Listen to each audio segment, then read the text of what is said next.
Eu saúdo a amada igreja e a todos os queridos irmãos e amigos com a paz e a graça do nosso Senhor e Salvador Jesus Cristo.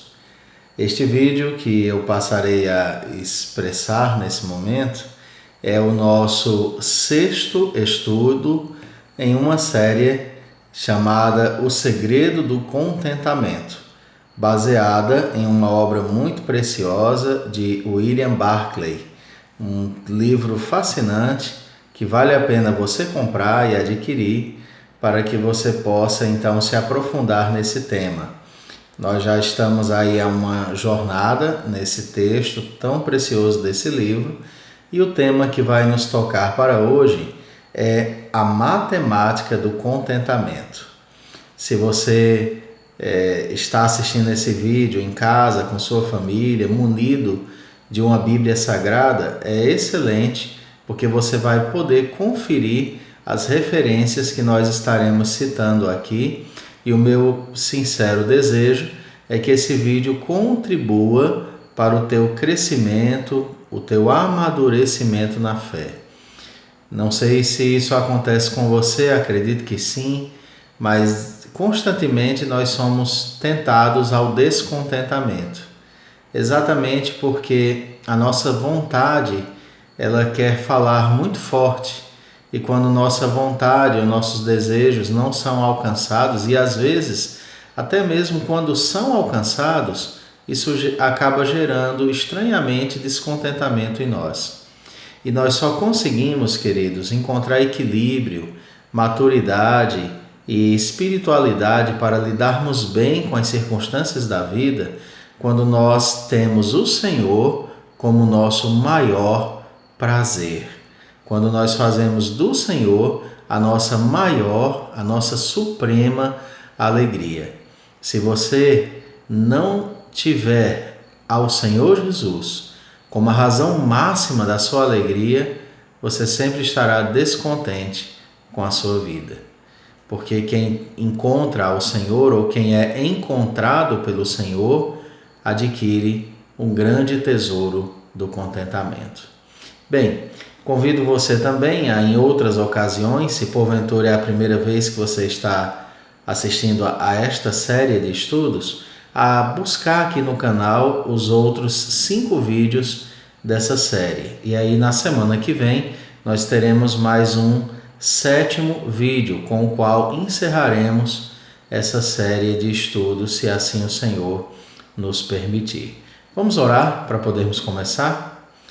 Querido Deus, eu quero pedir ao Senhor que se compadeça de todos nós e nos dê a capacidade de crescermos na fé e nos alimentarmos da Tua Palavra devidamente. Que encontremos o verdadeiro contentamento que emana apenas da Tua maravilhosa graça em nós e de um espírito satisfeito no Senhor. Obrigado por cada vida que agora está assistindo esse vídeo. Eu não sei quem está assistindo, mas o Senhor sabe, e eu peço humildemente que o Senhor abençoe a todos. Em nome de Jesus. Amém. Vamos então dar uma olhada nessa questão. Nosso estudo de hoje não é muito extenso, então vai dar tempo você absorver bem essa questão. Queridos, para um cristão encontrar o verdadeiro contentamento, ele precisa começar a ver a vida e a realidade com uma nova perspectiva. Ou seja, para o cristão, o contentamento, queridos, envolve uma questão matemática. Ou seja, o contentamento envolve o saber calcular as coisas do ponto de vista de Deus. A questão é ter uma cosmovisão baseada no ser de Deus e na palavra de Deus. Nós temos que aprender a contabilizar a nossa vida pelo prumo das Sagradas Escrituras. Sendo assim, queridos, a primeira questão que eu quero destacar hoje é que o contentamento deve ser por adição. Adicionar um novo fardo aos fardos atuais. Isso parece completamente contraditório, não é verdade? Como é que você, que já está sobrecarregado com tantos fardos, vai acrescentar um novo fardo aos fardos da sua vida, um novo peso à sua vida? Mas você vai entender a lógica do autor do livro que acabamos de citar. O contentamento vem por adição, não por nos livrarmos do fardo da nossa situação, mas por adicionarmos a ele um novo fardo. Como assim? Um fardo sobre os meus já tão pesados fardos? O que quer dizer isso? Queridos, há um fardo que nos ajuda a suportar todos os outros fardos. Este fardo se chama temor do Senhor. O medo de pecarmos contra o Senhor nos ajuda a suportarmos as adversidades da vida. É certo, queridos, e é sábio sermos incomodados pelos nossos pecados. O que isso significa? Significa o seguinte, que se nós não colocarmos sobre nós esse peso do temor do Senhor, nós incorreremos em inúmeros pecados que vão trazer muito mais angústia sobre a nossa vida. A maior preocupação da nossa vida deve ser com o temor do Senhor. E o que vem a ser o temor do Senhor? Eu gosto de resumir isso dizendo de forma muito simples que o temor do Senhor é o respeito tão elevado por Deus que nos constrange a pensarmos muitas vezes antes de desobedecê-lo.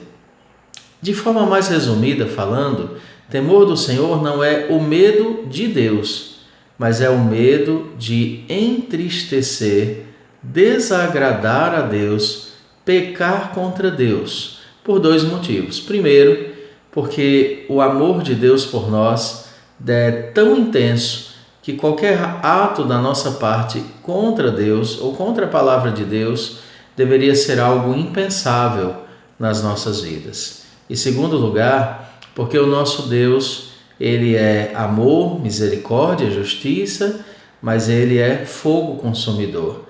E nossos pecados sempre trarão consequências para as nossas vidas. Às vezes serão gravíssimas consequências e às vezes serão consequências menos graves, mas todo e qualquer pecado traz algum desastre na nossa vida e na nossa conduta.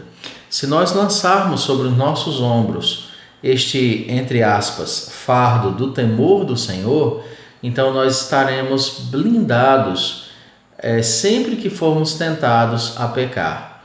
Vamos preferir não pecar para agradarmos ao nosso Deus. Apesar de termos a plena certeza que os nossos pecados foram completamente pagos por Cristo, nós precisamos manter a consciência de que ainda há uma luta contra o pecado. E o apóstolo João, ele reconhece que Cristo pagou de fato pelos nossos pecados. De fato, querido, aquele que crê em Cristo tem suas culpas absolvidas, perdoadas por Deus. João escreve na sua primeira carta, capítulo 2, ele diz assim: Meus filhinhos, escrevo-lhes estas coisas para que vocês não pequem. Mas se alguém pecar, temos advogado junto ao Pai, Jesus Cristo justo, e ele é a propiciação pelos nossos pecados, e não somente pelos nossos próprios, mas também pelos do mundo inteiro. Querido, não devemos pecar, mas caso pequemos, devemos recordar que temos um advogado que vem em nossa defesa. Seu nome é Jesus Cristo.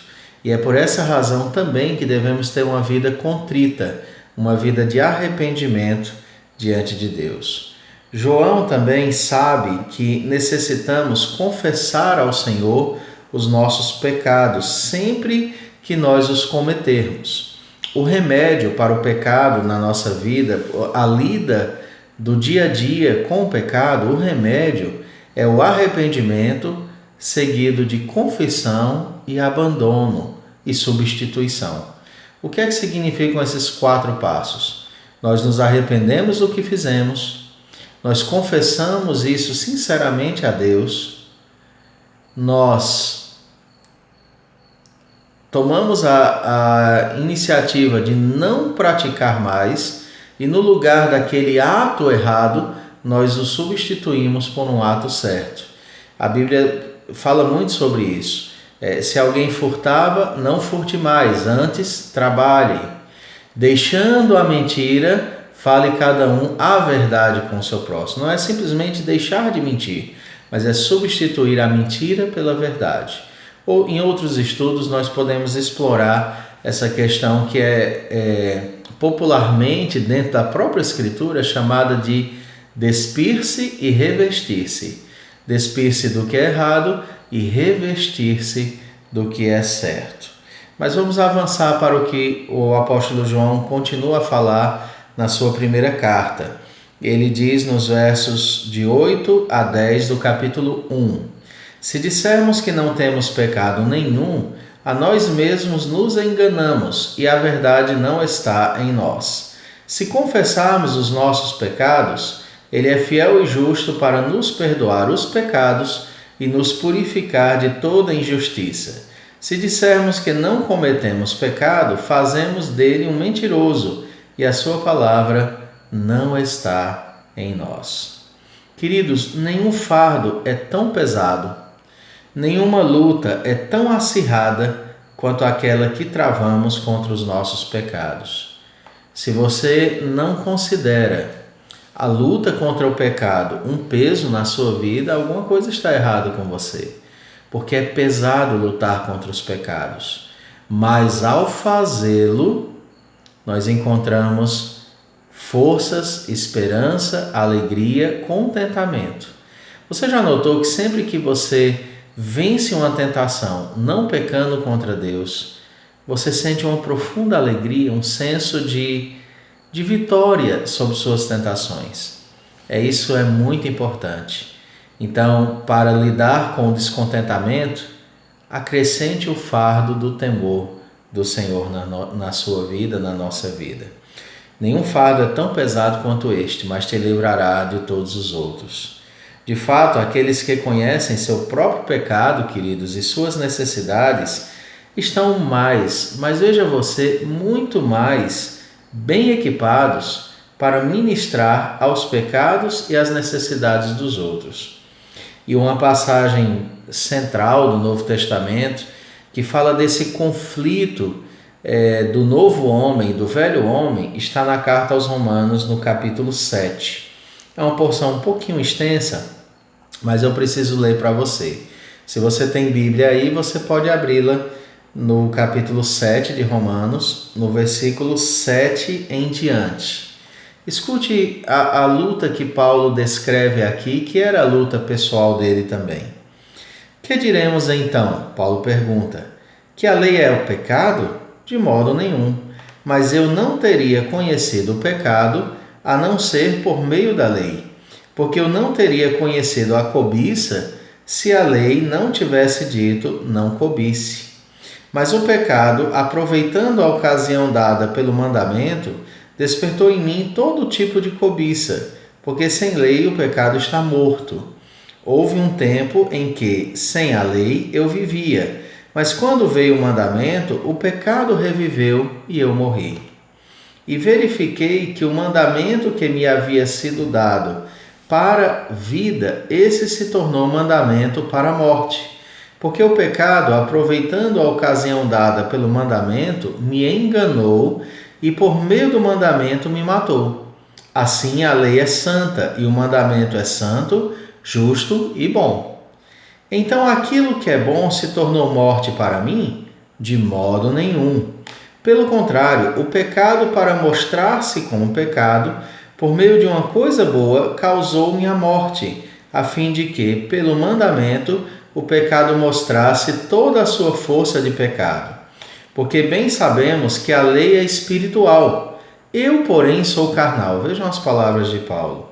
Vendido à escravidão do pecado, porque nem mesmo compreendo o meu próprio modo de agir, pois não faço o que prefiro, e sim o que detesto. Ora, se faço o que não quero, concordo com a lei que é boa. Neste caso, quem faz isso já não sou eu, mas o pecado que habita em mim. Porque eu sei que em mim, isto é, na minha carne, não habita bem nenhum, pois o querer o bem está em mim, mas não o realizá-lo. Porque não faço o bem que eu quero, mas o mal que não quero, esse faço. Mas se eu faço o que não quero, já não sou eu quem o faz, e sim o pecado que habita em mim.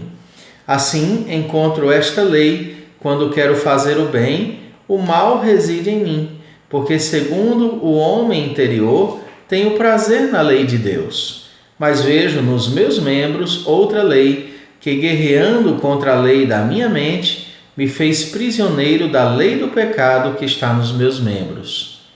Veja como Paulo fala agora.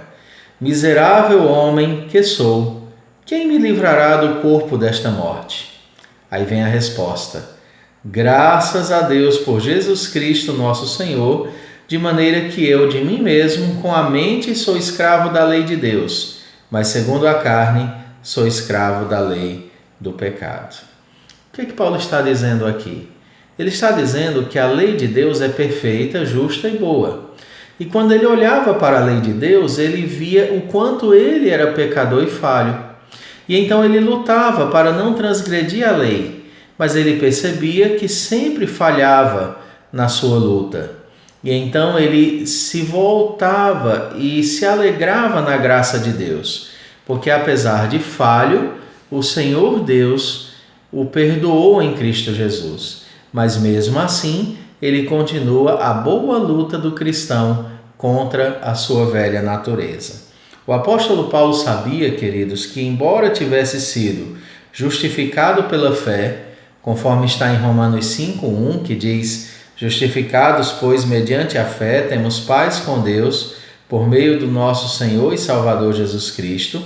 E apesar de saber que foi feito servo da justiça, ele reconhecia que o pecado ainda residia nele, levando a fazer aquilo que ele não queria e deixando de fazer aquilo que ele queria.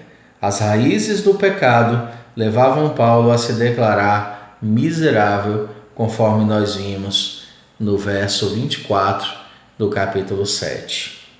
Romanos 7 resume a luta do crente contra o pecado que reside nele e da atitude que ele deve ter diante do seu próprio pecado. A maior luta da sua vida é a luta contra o pecado. Paul Washer é sempre muito incisivo e ele diz que você tem que entender que você está em guerra contra o pecado. Nós temos 3 inimigos: o mundo, no sentido de valores opostos aos valores de Deus, nem todos, é claro. O diabo é real, ele existe e ele deseja realmente matar, roubar e destruir, como diz a Escritura. E a carne. A carne é um inimigo infiltrado. A carne é o cavalo de Troia. Você abre os portões para ele pensando que vai festejar, e do seu interior saem todos aqueles que vão ceifar as nossas vidas. O fardo que nós carregamos por nosso pecado ultrapassa qualquer outro fardo que possamos ter nessa vida. Quem já carrega este grande peso não pode desfalecer diante dos pesos menores desta vida. Se você está acostumado a lutar contra o pecado, você será um expert na sua luta contra o descontentamento. Nem sempre as nossas aflições são resultado direto da pecaminosidade que ainda reside em nós. Jó, por exemplo, sofreu porque era um homem fiel ao Senhor e não porque era um pecador. Mas outras tantas vezes nós seremos afligidos exatamente por causa dos nossos pecados. Vamos lembrar esse texto do livro de Jó? Capítulo 1, verso 13, ao capítulo 2, verso 13 também. Diz o texto: um dia, quando os filhos e as filhas de Jó comiam e bebiam vinho na casa do irmão mais velho, veio um mensageiro a Jó e lhe disse: os bois estavam lavrando e as jumentas estavam pastando junto a eles. De repente, os sabeus atacaram e levaram tudo. Mataram os servos a fio de espada. Só eu escapei para trazer a notícia. Enquanto este ainda falava, veio outro mensageiro e disse: Fogo de Deus caiu do céu e queimou as ovelhas e os servos, destruindo todos eles. Só eu consegui escapar para trazer a notícia. Enquanto este ainda falava, veio outro mensageiro e disse: Os caldeus se dividiram em 3 bandos. Atacaram os camelos e os levaram embora. Mataram os servos a fio de espada. Só eu consegui escapar para trazer a notícia. Também este ainda falava quando veio outro e disse: Os seus filhos e as suas filhas estavam comendo e bebendo vinho na casa do irmão mais velho. De repente, eis que se levantou um vento muito forte do lado do deserto e bateu contra os 4 cantos da casa. Ela caiu sobre os jovens e eles morreram. Só eu consegui escapar para trazer a notícia. Então Jó se levantou, rasgou seu manto, rapou sua cabeça, prostrou-se em terra e adorou e disse: Nu saí do ventre de minha mãe e nu voltarei. O Senhor o deu, o Senhor o tomou. Bendito seja o nome do Senhor. Em tudo isto Jó não pecou, nem atribuiu a Deus falta alguma. Veja, Jó assimila aquele sofrimento como ato da providência de Deus, ainda que o agente por trás desse ato da providência, o agente não por trás do ato, mas o agente implicado no ato fosse o próprio maligno, Jó glorifica a Deus no seu sofrimento. No capítulo seguinte, capítulo 2, no verso 1, nos é contado assim: Num dia em que os filhos de Deus vieram apresentar-se diante do Senhor, veio também Satanás entre eles, apresentar-se diante do Senhor. Então o Senhor perguntou a Satanás: De onde você vem? Satanás respondeu ao Senhor: De rodear a terra e passear por ela. E o Senhor disse a Satanás: Você reparou no meu servo Jó? Não há ninguém como ele na terra. Ele é um homem íntegro e reto que teme a Deus e se desvia do mal. É Deus quem emite essa opinião sobre Jó. Ele ainda conserva a sua integridade. Veja, o temor do Senhor no coração de Jó. Embora você me incitasse contra ele para destruí-lo sem motivo. Então Satanás respondeu ao Senhor: Pele por pele, um homem é capaz de dar tudo o que tem pela sua vida. Mas estende a tua mão e toca nos ossos, na carne dele, para ver se ele não blasfema contra ti na tua face. Então o Senhor disse a Satanás: Você pode fazer com ele o que quiser, mas poupe-lhe a vida. Veja a soberania de Deus aí. Então Satanás saiu da presença do Senhor e feriu Jó com tumores malignos, desde a planta do pé até o alto da cabeça. Jó, sentado em cinza, pegou um caco de barro para com ele rapar as feridas. Então a mulher dele disse: Você ainda conserva a sua integridade? Amaldiçoe a Deus e morra. Mas Jó respondeu: Você fala como uma doida. Temos recebido de Deus o bem, por que não receberíamos também o mal? Em tudo isto Jó não pecou com os seus lábios. Impressionante isso. Jó tinha todos os motivos para reclamar da sua vida. Jó tinha todos os motivos para dizer: Eu estou infeliz. Eu perdi tudo que tenho. Eu perdi todos os meus funcionários. Eu perdi os meus rebanhos. Eu perdi a minha saúde.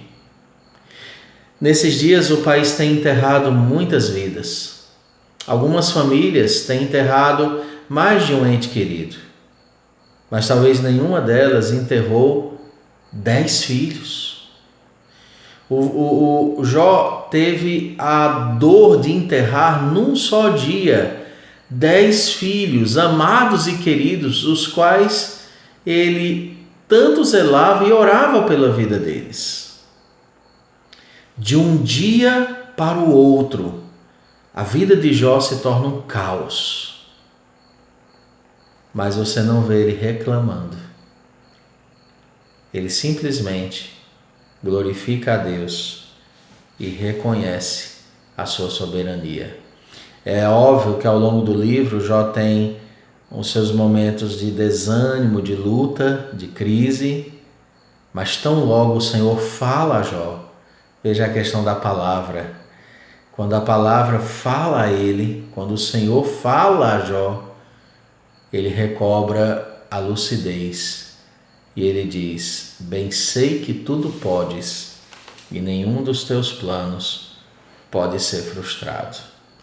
Algumas vezes o sofrimento vai vir por causa da nossa fidelidade.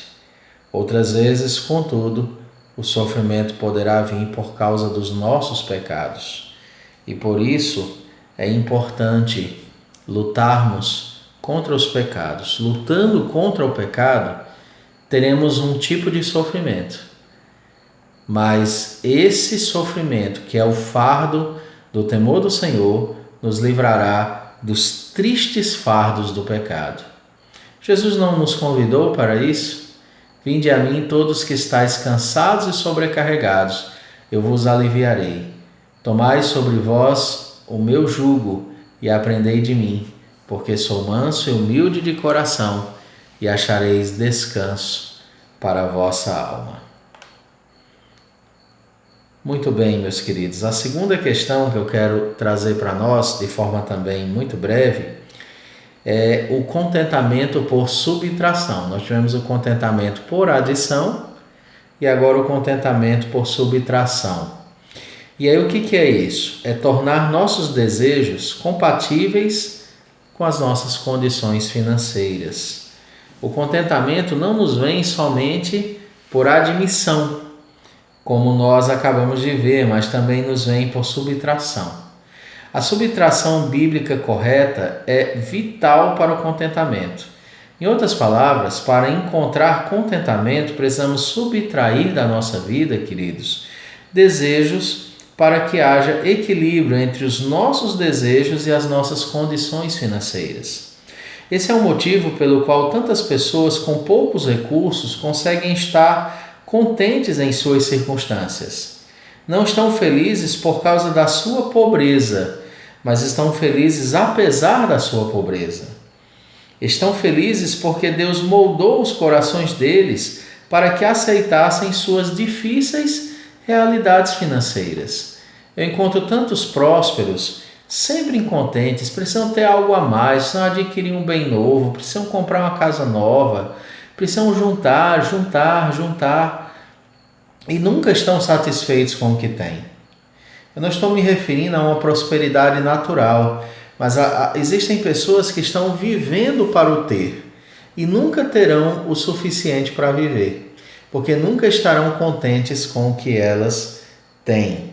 E aí, queridos, quando nós olhamos às vezes a vida de pessoas mais simples, elas não têm tanto, mas elas são tão satisfeitas com aquilo que possuem, porque não há ganância em seus corações. Gostariam de ter mais, não resta dúvida. Quem não gostaria de ter mais? Todos gostariam. Mas o contentamento é quando você, apesar de desejar ter um pouco mais, você é satisfeito com tudo que Deus te deu. Esse é o segredo. Essa dádiva não é virtude nossa, mas sim de Deus. Isso não significa que nada devemos fazer. Pelo contrário, Deus deseja que nós desenvolvamos, queridos, o contentamento na subtração. Precisamos orar e pedir a Deus que nos conceda um coração moldado às nossas realidades financeiras. Nunca devemos nos esquecer de que o nosso coração é a fonte de onde emanam as nossas atitudes. De tudo o que se deve guardar, diz Provérbios 4:23, guarde bem o seu coração, porque dele procedem as fontes da vida. Para evitarmos o descontentamento, queridos, é necessário protegermos o nosso pensamento das muitas tentações consumistas que nos cercam. A propaganda e outras formas de venda que costumam despertar em nós o desejo pelo consumo de coisas que de fato nós não precisamos. O mundo produz muitas coisas que não necessitamos, mas nos faz comprá-las como se as nossas vidas dependessem delas para sermos felizes. Precisamos ter muito cuidado com os anseios materiais. Em 1 Timóteo 6,9, Paulo orientou o jovem pastor da seguinte maneira: mas os que querem ficar ricos caem em tentação, em armadilhas e em muitos desejos insensatos e nocivos, que levam as pessoas a se afundar na ruína e na perdição. E desta mesma forma, ouvimos o sábio Salomão expressar os grandes perigos das riquezas, de acordo com Eclesiastes 5:10. Quem ama o dinheiro jamais se fartará de dinheiro, e quem ama a abundância nunca ficará satisfeito com o que ganha. Também isto é vaidade. Aí, queridos, nós temos um terceiro ponto: contentamento por subtração, desarraigando nossos desejos ímpios. É um outro aspecto de contentamento. Nós tivemos a adição, tivemos uma primeira subtração da questão de desejos materiais, mas também nós temos agora a questão dos desejos ímpios. O cristão fica mais contente quando remove do seu coração aquilo que desagrada a Deus. Um cristão contente é um cristão que passou por uma amputação radical na alma. Arrancar os desejos pecaminosos do nosso coração trará grande satisfação à nossa alma. Naturalmente, iremos ansiar por conforto, luxo, prestígio, posição social. Negá-los é uma importante marca cristã, pois revela que o nosso maior desejo e prazer estão em Jesus. Jamais nos devemos esquecer que todos os males do coração, todos os males da vida emanam do nosso coração, dos nossos desejos. Tiago 4, de 1 a 5 diz: de onde procedem as guerras e brigas que há entre vós? De onde, senão dos prazeres que estão em conflito dentro de vocês? Vocês cobiçam e nada têm, matam e sentem inveja, mas nada podem obter. Vivem a lutar e a fazer guerras, nada têm porque não pedem. Pedem e não recebem, porque pedem mal, para esbanjarem em seus prazeres. Gente infiel, vocês não sabem que a amizade do mundo é inimizade contra Deus? Aquele, pois, que quiser ser amigo do mundo, se torna inimigo de Deus. Ou vocês pensam que é em vão que a Escritura diz: é com ciúmes que por nós anseia o Espírito que Ele fez habitar em nós. Queridos, essa é a luta do cristão. Nós precisamos mortificar a velha natureza pecaminosa. Em Colossenses 3,5, Paulo escreveu: portanto, façam morrer tudo o que pertence à natureza terrena: imoralidade sexual, impureza, paixões, maus desejos e a avareza, que é a idolatria.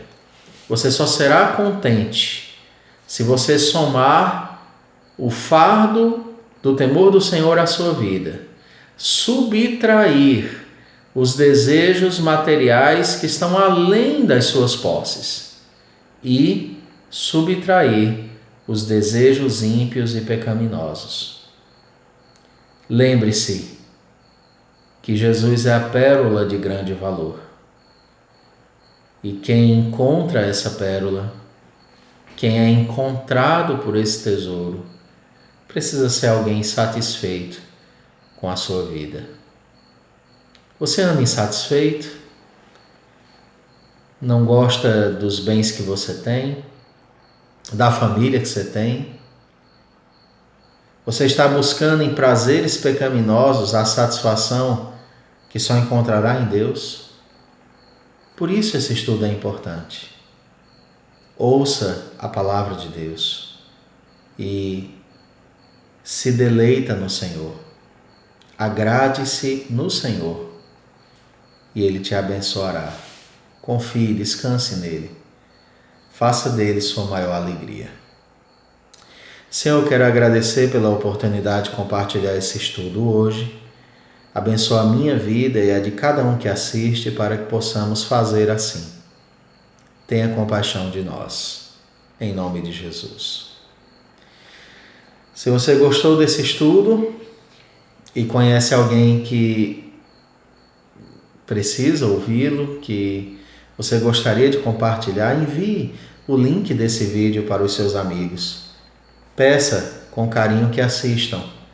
É claro que nós desejamos que o nosso canal cresça, não para que ele seja grande em si, mas para que o alcance dele seja maior. Mas o maior desejo, como eu falei, principalmente nos vídeos iniciais, é que as vidas sejam abençoadas com a palavra de Deus.